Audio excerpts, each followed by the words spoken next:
This is Cerebral Cinema. Movies of the mind.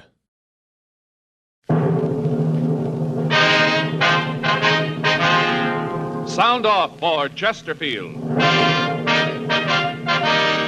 Chesterfield, the first and only cigarette in America to give you premium quality in both regular and king size, brings you Dragnet.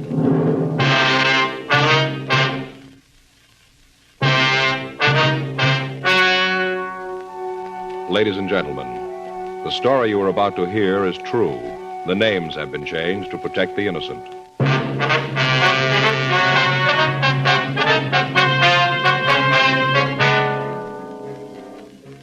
You're a detective sergeant. You're assigned to homicide detail. A young woman tells you that her mother has disappeared. There's no trace of her whereabouts. Foul play is suspected. Your job, investigate. First, we read you the 6 months report, then the 8 months report. Now, here is 10 full months of scientific evidence on smoking Chesterfields. A medical specialist is making regular bi-monthly examinations of a group of people from various walks of life. 45% of this group have smoked Chesterfields for an average of over 10 years. After 10 full months, almost a year now, the specialist reports he observed no adverse effects on the nose, throat, and sinuses of the group from smoking Chesterfield. That's the report. And Chesterfield is the first and only cigarette with premium quality throughout, in both regular and king size. Fine tobaccos, the world's best. Costly moistening agents to keep them always tasty, always fresh. And the finest cigarette paper money can buy. Yes, everything that goes into your Chesterfield makes it the premium quality cigarette. And it's the only cigarette that gives you this scientific evidence of real smoking pleasure. Try much milder Chesterfield today. They're best for you.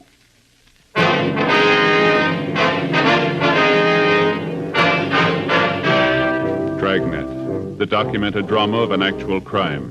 For the next 30 minutes, in cooperation with the Los Angeles Police Department, you will travel step by step on the side of the law through an actual case transcribed from official police files.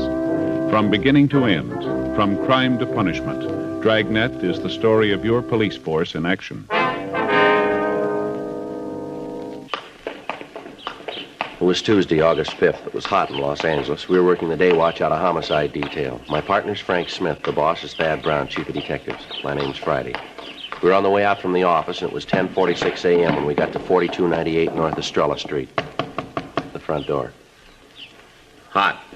Yeah, it sure is. This Mrs. What's her name? Randall, Ella Randall. Mm-hmm. Did she say what this was about? I just said that her mother disappeared. She wanted to talk to us about it. Uh-huh.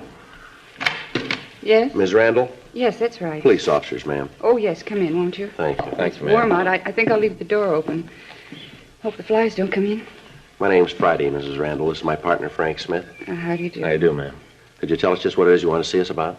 Well, of course. Sit down, won't you? Thank you, Miss Randall. Would you like some tea or something? I have some ready in the kitchen. No, thanks. Just what was it about your mother, Mrs. Randall? Now that you're here, I guess maybe I could be wrong about it. I was so sure. Well, just what is it, ma'am? Well, Mama's gone. I don't know how long it's been, but she isn't with Papa.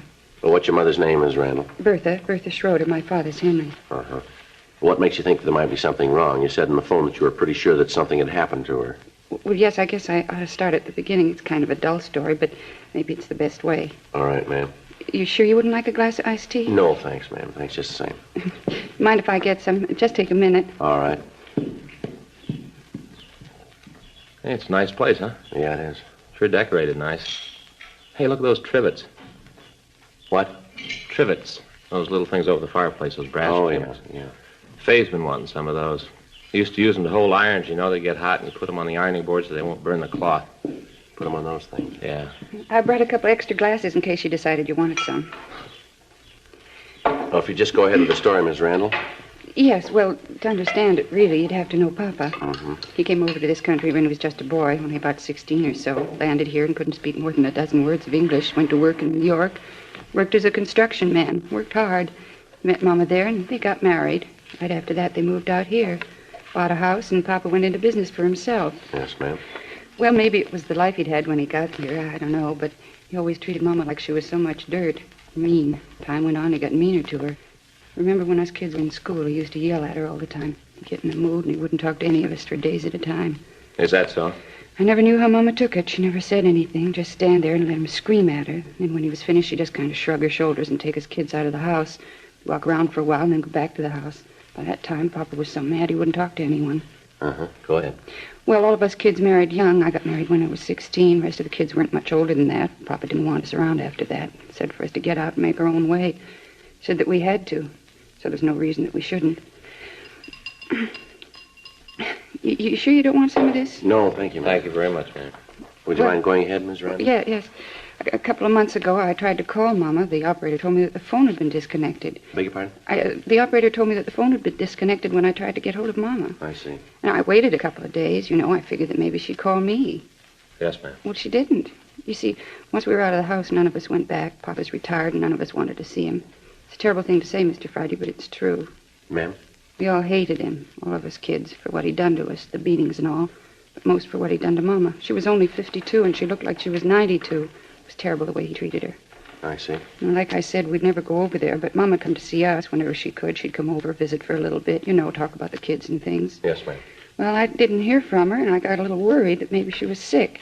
If she was, I know that Papa wouldn't tell us, so I went over to the old house, and I rang the bell. I was kind of braced because I thought I'd see Papa and there'd be an argument, but there wasn't.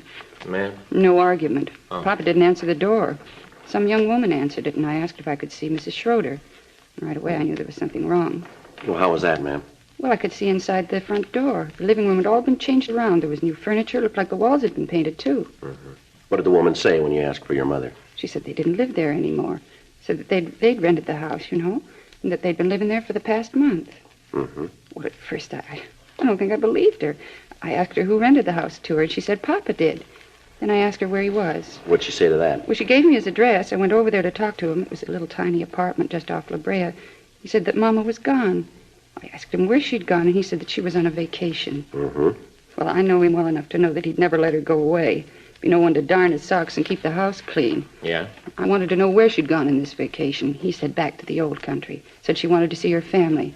He said that they'd gotten a letter from her sister that she was sick and wanted to see Mama. Mm-hmm. Well, right then I called him a liar. Told him right to his face that he was lying. I kind of thought that he'd hit the ceiling, but he didn't. He just smiled and said that I had no call to say anything like that.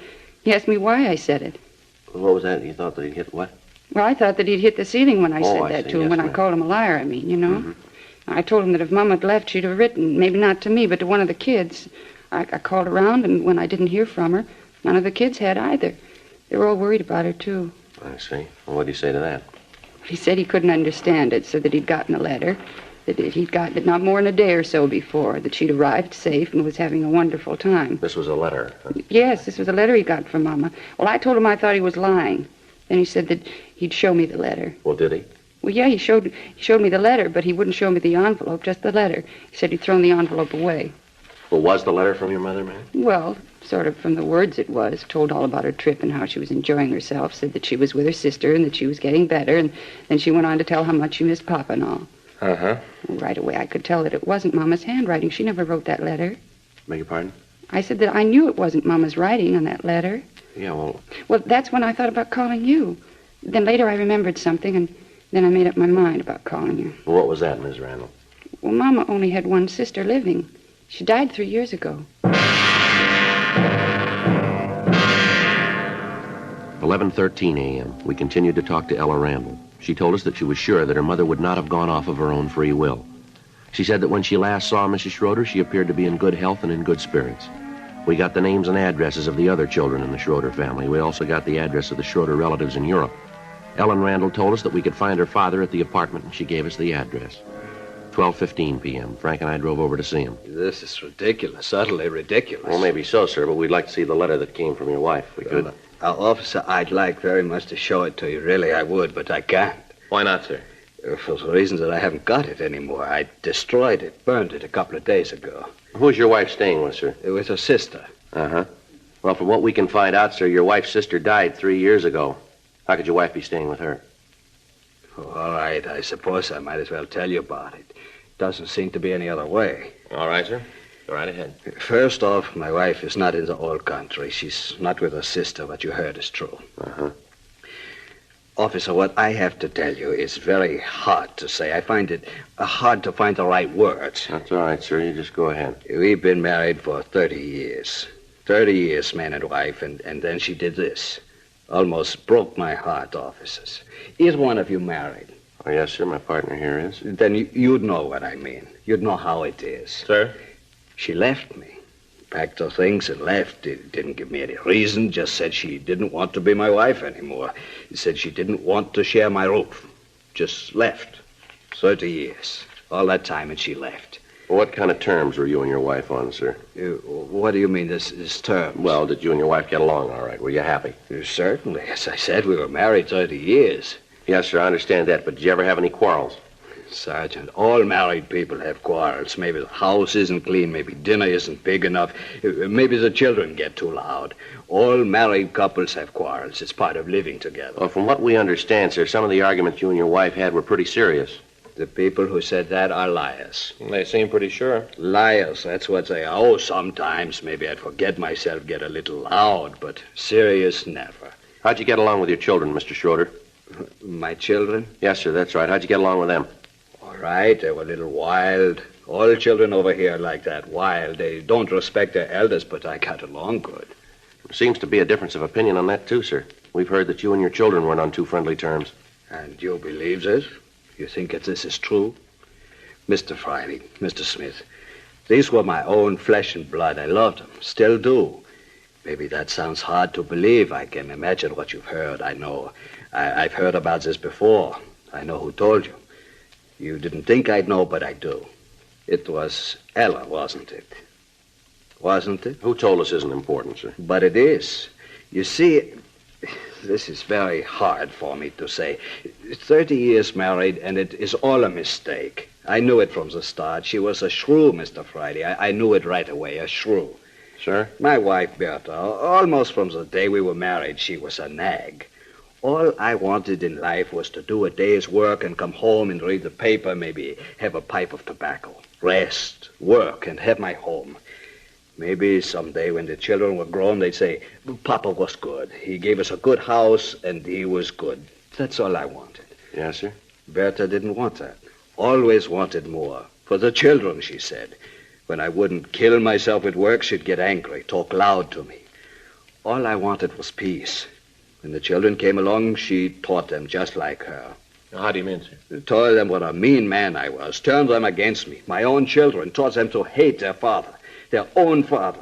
Yes, sir. Well, why didn't you tell your children that your wife left you? No, Mr. Friday, I couldn't. This would break their hearts. They might hate me, but I don't want them to hate their mother. I couldn't do that. The Lord would never forgive me for that. Have you heard from your wife at all since she left? Not a word. I made up that letter so the children wouldn't find out. I couldn't have that. Did she take any money with her? Would you know that? Yes, she did. We have a joint account at a bank 2 blocks over. She made a large withdrawal the day she left. Well, Mr. Schroeder, why'd you rent your house? It was sold by myself. The house was full of Bertha. All the things were hers. Everywhere I looked, I saw her. It hurt me, Mr. Smith. I had to get out, so I came here. It's not much, but I can read the paper and have a pipe of tobacco. It's peaceful. It's all I need. Uh-huh. What'd you do with your wife's personal effects? I don't think I understand, Sergeant. Her clothes, the furniture from the house, things like that. They're in storage. I had some men come out and take all of it away, stored it away. I thought that maybe someday Bertha would come back and we could take up where we left off. Yes, sir. Could you give us the name of the storage company where you left the furniture? Certainly. It's out on Pico. I can give you the address. Is that important? No, sir, not really. Just something we ought to check. Don't you think it might be better if you told your daughter about all this or about what's happened? No, Mr. Smith, it wouldn't prove anything. Nothing at all. Well, that's the way you want it, sir. There's nothing we can do about it. It's better, Mr. Friday. Believe me, I know.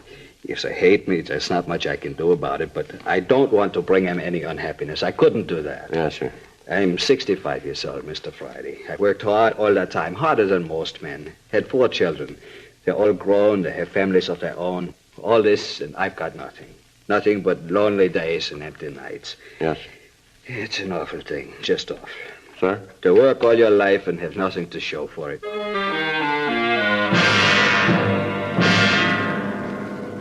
1:37 p.m. We got the address of the storage company from Henry Schroeder, and then Frank and I left to go back to the office. At this point, we had 2 stories. Both of them could be true. Both of them could be lies. There was no way of knowing. In the meantime, it was merely a matter of checking until it could be proved one way or the other There was little action we could take. 2:15 p.m. Frank and I checked back into the office, and I put in a call to the storage house. Yes, sir. I'll wait while you're checking, huh? I don't know, Joe. Sure seems like the old guy is telling the truth. Well, we check this out, we'll know one way or the other. Such a nice little guy. Seems hard to believe that he'd do anything wrong. Yes, sir. Yes, sir. What was that? Uh-huh. Could you tell me when? What was the name? Mm-hmm. That's right. Yes, sir. All right. Uh-huh. Thanks very much. No, it's Joe Friday. F-R-I-D. Yeah. That's right. Michigan 5211, extension 2521. Right. All right. Thanks again. How about it? He stored the furniture, all right. Yeah. I remembered him. Talked to him a couple of weeks ago. Uh-huh. Told him to sell everything.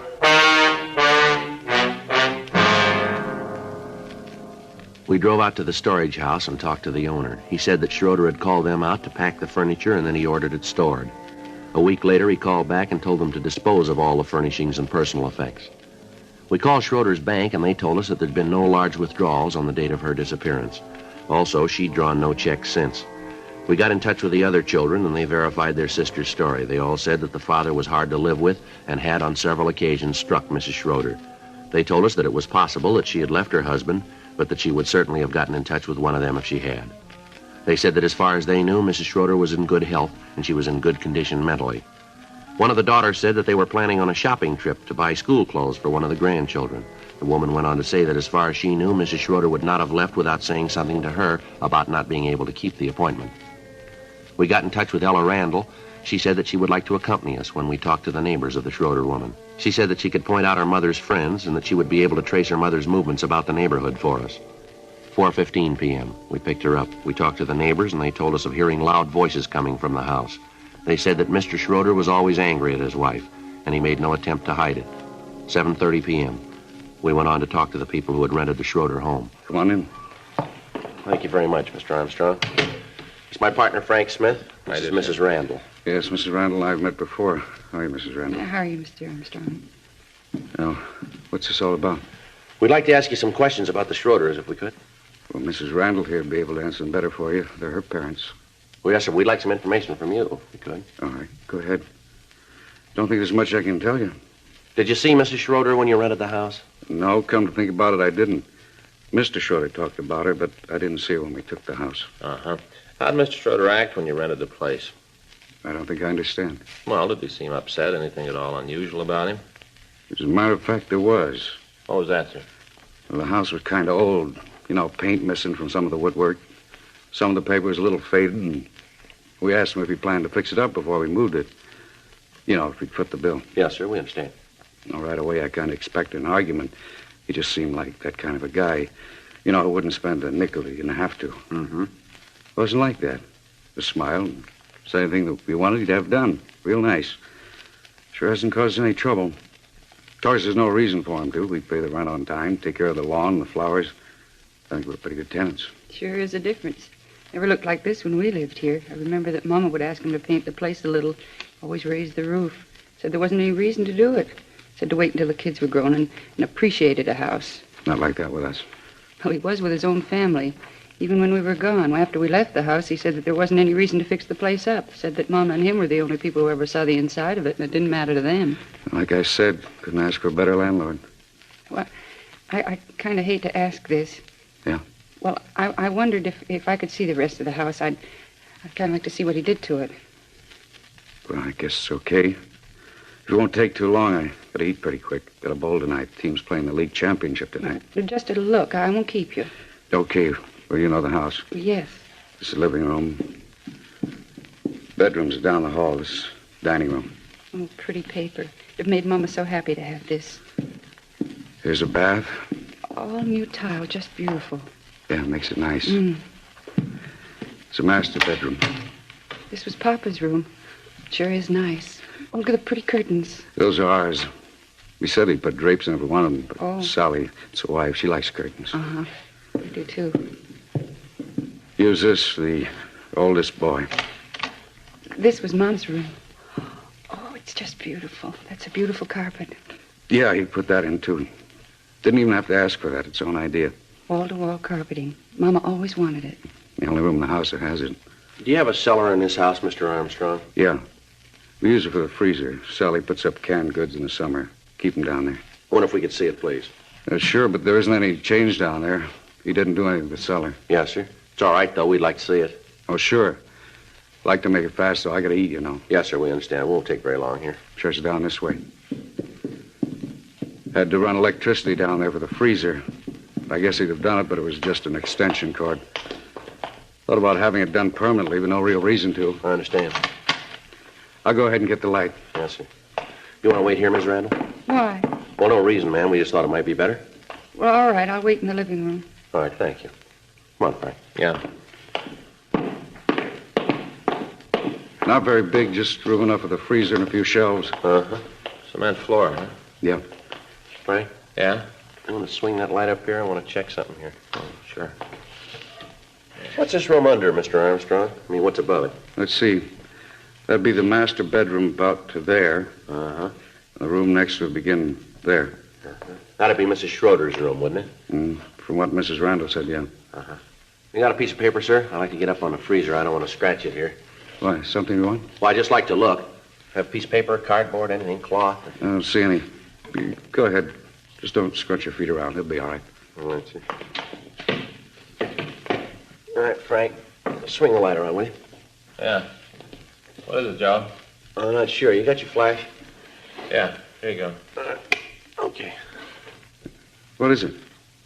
What do you see up there?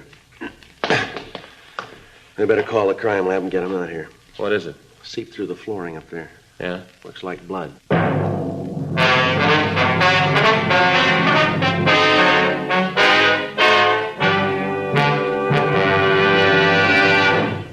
You are listening to Dragnet, the authentic story of your police force in action. All over America, smokers are changing to Chesterfield because Chesterfield is the first and only cigarette with premium quality throughout, in both regular and king size. King size Chesterfield contains tobaccos of better quality and higher price than any other king size cigarette. Well, that's certainly important to every king size smoker. Of course, it's the same fine tobacco as in regular Chesterfield. So remember, the modern way to sell cigarettes is the Chesterfield way. First and only cigarette with premium quality throughout, in both regular and king size. Chesterfield is much milder. Chesterfield is best for you.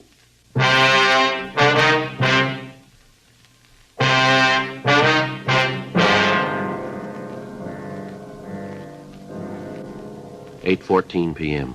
The crime lab was called, and they came out to go over the place. A benzidine test was run on the stains, and it was proved that they were blood stains. The carpet in the bedroom was removed, and additional stains were uncovered.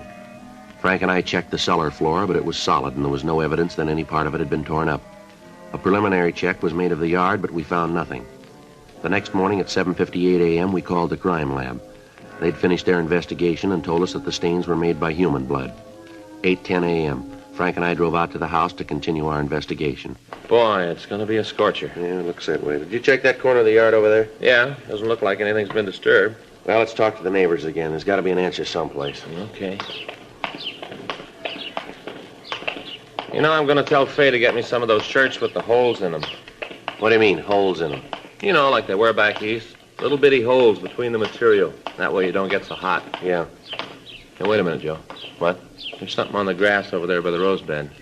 Oh, it's probably a locket or something one of the kids dropped. A toy, maybe. Yeah, I'll get it. Give it back to Armstrong. What do you got? Piece of dental bridge work. Looks like it's been in a fire.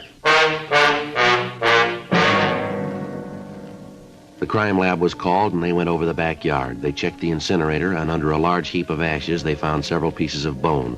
They took a sample of the ash back to the lab to examine it. We got in touch with the daughter, Mrs. Randall. We got the address of Mrs. Schroeder's dentist. Frank and I drove out to talk to him. We showed him the piece of dental bridge work that we'd found, and he identified it as positively belonging to Mrs. Schroeder. He showed us the card from his files, which gave the date that he'd installed the bridge. 11:56 a.m. We called the crime lab, and Lieutenant Lee Jones told us that the ash and the particles of bone that he'd recovered could be of human origin. 12:15 p.m. We drove out to the apartment and took Henry Schroeder into custody. We talked to him in the interrogation room. I don't understand all this. None of it makes any sense. Well, it's pretty simple, Schroeder. Simple? You say that I killed Bertha, and you say it's simple. How can you say that? Why do you say that? You must have a reason. I've told you all I know. A couple of things you didn't tell the truth about, sir. What? You said that just before your wife left you, she made a large withdrawal from your account, didn't you? That's right, she did. She did take the money. Well, in checking your bank account, we found no record of any such withdrawal. You've got no right to go through my bank account. You've got no right. This is a murder investigation, Schroeder. We've got a right to clear it up. But she did take the money. She did. You've got to believe me. It's a little hard to do, Schroeder. Since your wife disappeared, she hasn't drawn any money out of your account. Before that, she drew checks to pay the local store bills. Now, how do you explain that? I can't. I don't know what you're trying to say. I don't know what you're trying to get me to say. We're trying to get you to say the truth, that's all. But I am. You said you put all the furniture from your house in storage. Now, is that right? Yes, I said that. Mm-hmm. You said you wanted to keep it in case your wife came back and you two started all over again? Yes, that's the truth. We checked the storage company. They told us you called them and ordered everything sold. Told them to sell it as soon as possible. Now, how do you explain that? You're getting me so confused, I can't think. And we checked the house, the one where you and your wife lived. We found bloodstains, lots of them. They're human blood. I don't know. I don't know. People who live there now said that you put a carpet over the floor. Only room in the house that has a carpet. They say it was your idea. I can't think. I don't know what you're saying. Well, here's a report here. Take a look at it. It's a list of the things we found in your incinerator, things that were burned. Now, do you want to read it, or you want me to read it to you? How about it, Schroeder? Schroeder? I didn't mean it. 30 years. 30 years married. I didn't mean to do it. I came home late. Real late. I'd been drinking. We had words. I hit her. I don't know what happened. I knew what I was doing. I kept hitting her. Then she was dead. I didn't mean to do it. I didn't mean to. She turned the kids against me. Turned everybody against me. 30 years married. She turned everybody against me. I'm afraid you got it wrong, mister. Huh? You did that yourself.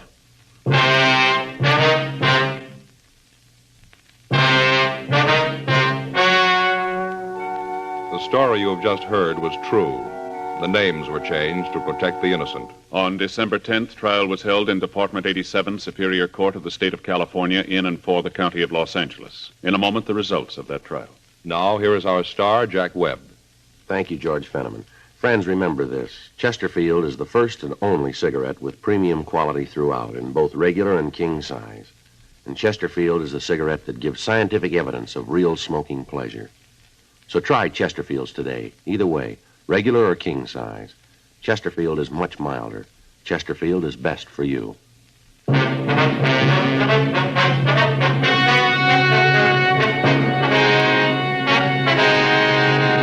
Henry Rudolph Schroeder was tried and convicted of murder in the first degree. He was executed in the lethal gas chamber at the State Penitentiary, San Quentin, California.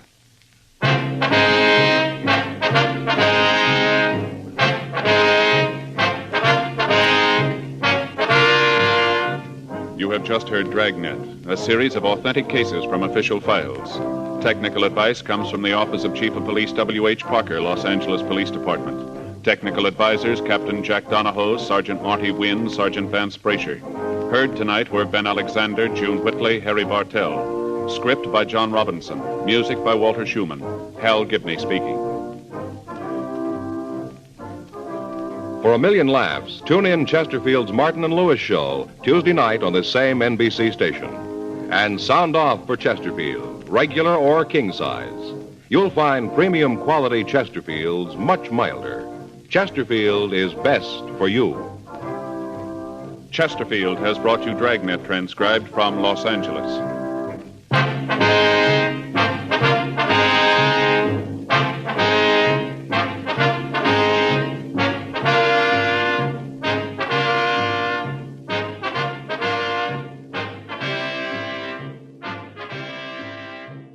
Cerebral Cinema hopes you have enjoyed this movie of the mind.